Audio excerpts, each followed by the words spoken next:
Rasul sallallahu alaihi wasallam berumur 5 tahun, dan pada saat itu Rasulullah sallallahu alaihi wasallam dibawa oleh ibunya Sayyidatuna Aminah menuju satu tempat yang berada di Madinah untuk mengunjungi bapaknya yang wafat dan dimakuburkan di sana. Subhanallah, setelah sebentar lagi akan sampai ke Mekah. Nah, pada saat itu dia berada di satu kampungnya, kampung Abwa. Jatuhlah sakit Sayyidatuna Aminah. Lihat apa yang diceritakan oleh Ummu Sama'ah yang ia dengar dari Ummu Aiman di saat Nabi sallallahu alaihi wasallam berumur 5 tahun.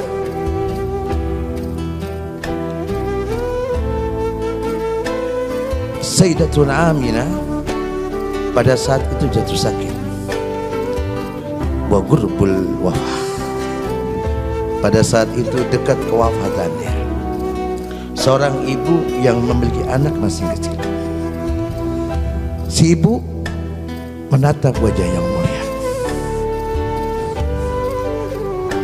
Kemudian ia menitipkan Nabi Muhammad kepada Ummu Aiman.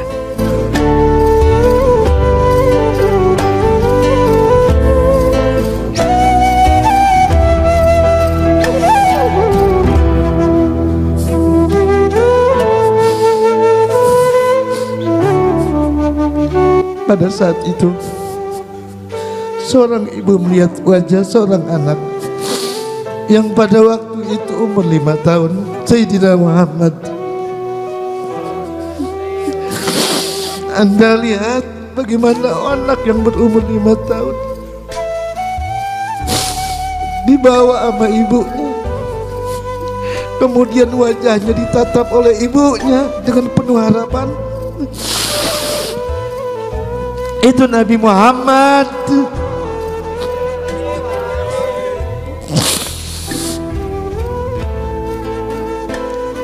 Dipanggilnya anak tersebut, anak yang lugu, belum mengerti apa-apa pada saat itu. Dipanggil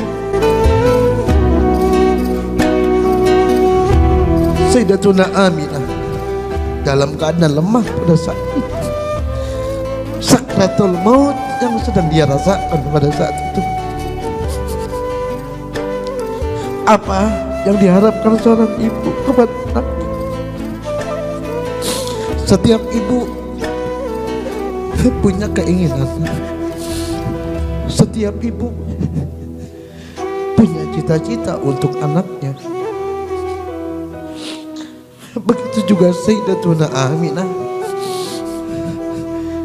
Dan dia mengatakan ketika sakratul maut menjemputnya, ya Allah, anak itu dipanggil dan kemudian mendekat dan berada di pas kepala ibunya. Kemudian anak itu diusap. Dan Sayyidatuna Aminah mengatakan, ya Allah, seandainya mimpiku ini benar, bahwa anak ini akan menjadi orang besar, bahwa anak ini akan Engkau angkat menjadi seorang nabi akhir, anak ini yang akan membawa agama datuknya Nabi Allah Ibrahim, anak ini yang akan membawa rahmatan lil alamin. Itulah yang dilihat oleh Sayyidatuna Aminah di saat Nabi Muhammad di rahimnya. Ya Allah, jauhkan dia dari menyembah berhala. Ini kekhawatiran seorang ibu untuk anaknya yang telah menanam ajaran yang hak. Ketika seorang ibu akan meninggalkan anaknya dan dia berdoa kepada Allah Subhanahu wa ta'ala, ya Allah, jauhkan anakku dari menyembah berhala. Itu yang keluar dari mulut seorang ibu yang detik-detik akan meninggalkan anaknya dan tidak akan kembali lagi ke dunia. Wahai Ummu Aiman, pada saat itu di sampingnya Ummu Aiman, pada saat itu Sayyidatu Aminah radhiyallahu taala anha memanggil Rasulullah, wahai putra seorang yang selamat dari panah yang tajam. Kenapa Nabi Muhammad dipanggil seorang putra dari anak yang selamat dari panah yang tajam dan beracun? Karena pada saat itu abahnya Sayyidina Abdullah terkena panah, subhanallah, karena membawa Nur Muhammad di dalam wajahnya. Dia selamat dari panah yang mematikan. Lihat seorang ibu yang berada di dalam detik-detik kematian, dan dia mengatakan, wahai anakku, yang hidup pasti mati, yang hidup pasti mati, yang baru pasti usang. Wahai anakku, yang hidup pasti mati, yang baru pasti usang. Lihat, sebentar lagi aku akan pulang, sebentar lagi aku akan mati, tapi nama aku akan dikenang, nama aku akan dikenal, nama aku akan diingat, karena aku telah melahirkan bayi yang suci dan aku telah memberikan kebaikan kepada bayi ini. Semua ibu memberikan kebaikan kepada anaknya, semua ibu telah memberikan kebaikan kepada anaknya. Semua ibu melahirkan kita dalam keadaan suci. Tidak pernah seorang ibu melahirkan anak dalam keadaan kotor. Itu kebaikan yang diberikan oleh seorang ibu. Maka aku akan dikenang selama-lamanya olehmu, wahai putraku. Putra yang saleh selalu ingat kepada ibunya. Itulah yang terucap dari Sayyidatu Aminah untuk Sayyidina Muhammad. Walaupun seorang ibu tidak merawat sampai besar Nabi Muhammad, namun dikenang oleh Nabi Muhammad.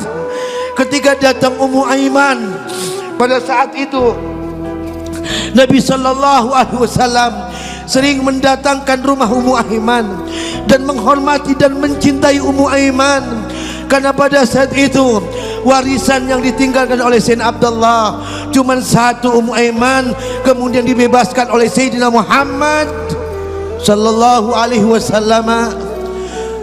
Maka perlu kita ingat hadirin, itulah Sayyidina Rasulullah yang ditinggal oleh ibunya di saat beliau Sallallahu Alaihi Wasallam akan menginjak umur 6 tahun. Wajah yang mulia melihat ibunya sedang sakratul maut. Abahnya tidak ada. Di saat dia berada di rahim ibunya, abahnya pulang ke rahmatullah. Di saat ia berumur 5 tahun, dia melihat ibunya dalam keadaan lemah. Dia melihat ibunya dalam keadaan sedih karena detik-detik perpisahan. Namun perlu kita ingat hadirin, bahwa mereka telah memberikan kebaikan buat kita. Mereka telah melahirkan kita dalam keadaan suci.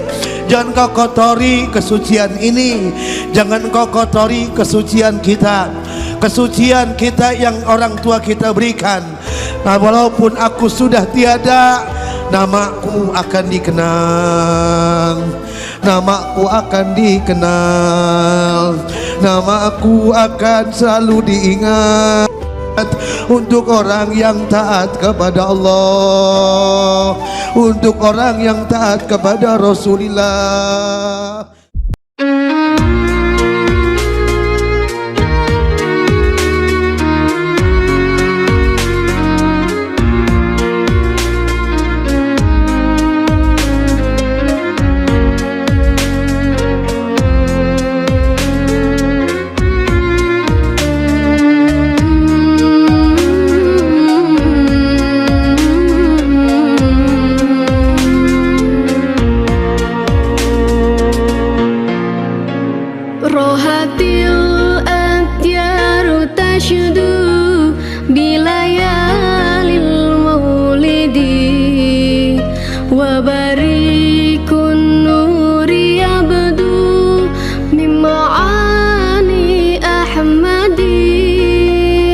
rahatil atyar tashdu bilayalil maulidi wa barikun nuri yabdu mim'ani ahmadi wa barikun nuri yabdu mim'ani ahmadi wa barikun nuri yabdu mim'ani ahmadi bilayalil maulidi bilayalil maulidi. Abdullah nama ayahnya, Aminah ibundanya, Abdul Muthalib kakeknya, Abu Thalib pamannya, Khadijah istri setia, Fatimah putri tercinta, semua bernasab mulia dari Quraisy ternama. Inilah kisah sang Rasul yang penuh suka duka. Inilah kisah sang Rasul yang penuh suka duka, yang penuh suka duka, yang penuh suka duka. 8 tahun usia kakek meninggalkannya, Abu Thalib pun menjaga, paman paling membela. Saat kecil mengembala, dagang saat remaja, umur 25 memperistri Khadijah. Inilah kisah sang Rasul yang penuh suka duka. Inilah kisah sang Rasul yang penuh suka duka, yang penuh suka duka, yang penuh suka duka. Di umur ke-30 mempersatukan bangsa, saat peletakan batu Hajar Aswad mulia, genap 40 tahun mendapatkan risalah. Ia pun menjadi Rasul akhir para anbiya. Inilah kisah sang Rasul yang penuh suka duka. Inilah kisah sang Rasul yang penuh suka duka, yang penuh